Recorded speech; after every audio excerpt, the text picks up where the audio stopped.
यमुना के किनारे धर्म स्थान नामक एक नगर था। उस नगर में गणाधिप नाम का राजा राज करता था। उसी में केशव नाम का एक ब्राह्मण भी रहता था। ब्राह्मण यमुना के तट पर जप तप किया करता था। उसकी एक पुत्री थी जिसका नाम मालती था।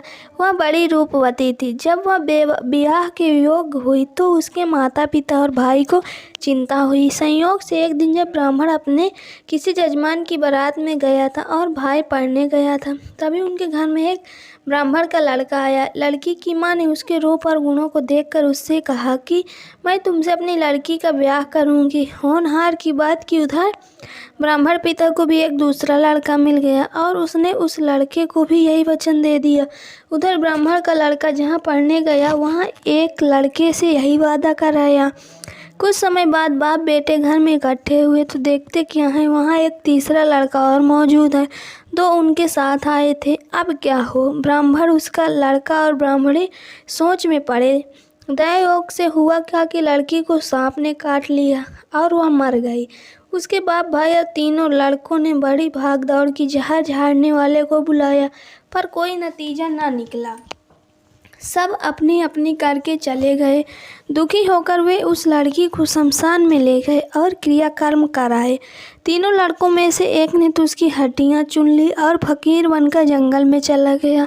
दूसरे ने राख की गठरी बांधी और वहीं झोपड़ी डालकर रहने लगा। तीसरा योगी होकर देश देश घूमने लगा।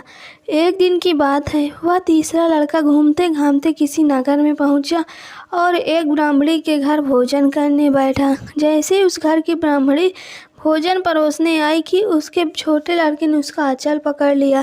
ब्राह्मणी से अपना आंचल छुड़ाता नहीं था। ब्राह्मणी को बड़ा गुस्सा आया। उसने अपने लड़के को झिटका मारा पीटा, फिर भी वह न माना तो ब्राह्मणी ने उसे उठाकर जलते चूल्हे में पटक दिया।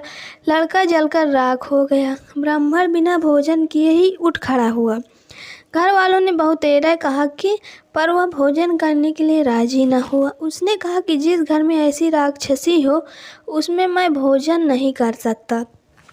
इतना सुनकर वह आदमी भीतर गया और संजीवनी विद्या की पोथी लाकर एक मंत्र पढ़ा। जलकर राख हो चुका लड़का फिर से जीवित हो गया। यह देखकर ब्राह्मण सोचने लगा कि अगर यह पोथी मेरे हाथ पड़ जाए तो मैं भी उस लड़की को फिर से जिला सकता हूँ। इसके बाद उसने भोजन किया और वहीं ठहर गया। जब रात को सब खा पीकर सो गए तो वह ब्राह्मण चुपचाप वह पोथी लेकर चल दिया। जिस स्थान पर उस लड़की को जलाया गया था वहाँ जाकर उसने देखा कि दूसरे लड़के वहाँ बैठे बातें कर रहे थे।